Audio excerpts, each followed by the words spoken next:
Hello and welcome दोस्तों, आप सबका एक बार फिर से स्वागत है RRY लर्निंग में। दोस्तों, हम उत्क्रांति यानी कि आनुवांशिकता और उसके होने वाले प्रभावों को जान चुके हैं। आइए हम आज अपने लर्निंग के प्रोसेस को आगे बढ़ाते हैं और नेक्स्ट टॉपिक की ओर चलते हैं, जिसका नाम है लमार्कवाद, यानी इंग्लिश में इसे कहते हैं लमार्किज्म। दोस्तों, सन 1809 में एक बुक आई थी जिसका नाम था फिलॉसफी जूलॉजिकल। इस पुस्तक में खुद लमार्क ने ये हमको अपने सिद्धांतों के बारे में समझाने की कोशिश की थी। उनके अनुसार जो उत्क्रांति है वह कुछ महत्वपूर्ण मुद्दों पर निश्चित होती है। ये मुद्दे थे आंतरिक शक्ति, पर्यावरण का प्रभाव, अंगों का उपयोग करना और ना करना, और जो हम अपने जीवन में लक्षणों को सीखते हैं वो अगली पीढ़ी तक, आनुवांशिक लक्षणों को अगली पीढ़ी तक संक्रमित करना। उन्होंने ये समझाने की कोशिश की कि व्यक्ति जो भी अपने पर्यावरण के आसपास अपने शरीर में बदलाव लाता है, ये बदलाव वो अपनी आने वाली पीढ़ियों में संक्रमित करता है। उनके अनुसार व्यक्ति का जो परिवर्तन है वो उसके आलस्य या आलस्य ना करने पर निर्भर होता है।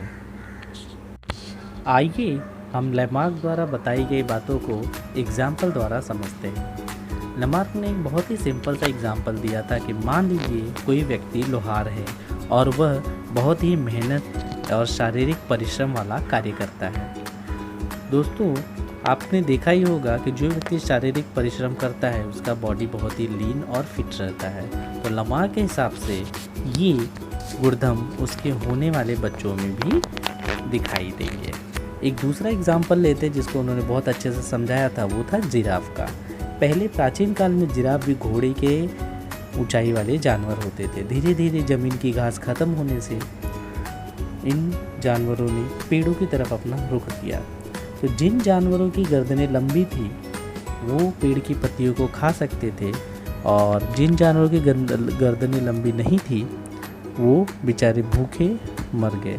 तो धीरे धीरे जिराफ ने ये पर्यावरण के अपने आप को ढाल लिया और अपनी गर्दनें खींचने लगी, और सालों बाद उनकी गर्दनें लंबी होती गई, और आज हम देख सकते हैं कि जिराफ काफ़ी लंबी गर्दन वाला जीव है और वो पेड़ की ऊंची ऊंची पत्तियों को भी खा सकता है।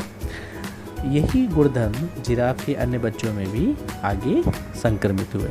दूसरा उदाहरण उन्होंने दिया कि जैसे कि सांप पहले रेंगने वाले प्राणी थे। धीरे धीरे उनमें पैरों और हाथों की ज़रूरत खत्म होती गई और धीरे धीरे उन्होंने अपने इन अंगों का उपयोग नहीं किया।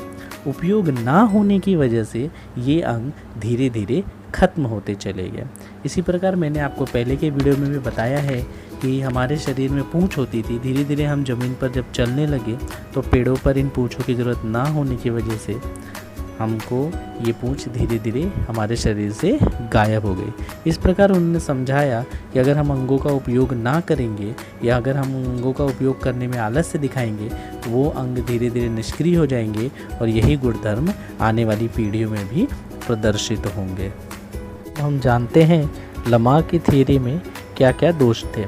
मान लीजिए एक व्यक्ति बहुत ही मेहनत करता है, अपने शरीर पर कड़ा परिश्रम करके वो बहुत ही अच्छी बॉडी बनाता है, पर इस बात की कोई गारंटी नहीं है कि उसके होने वाले बच्चे भी उसी की तरह हष्ट पुष्ट और बॉडी बिल्डर बनेंगे।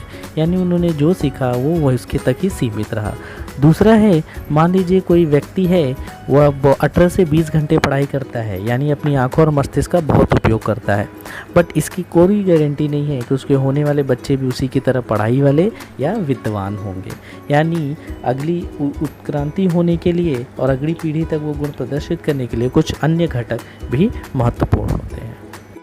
तो ये था बहुत ही छोटे में लमार्क का सिद्धांत।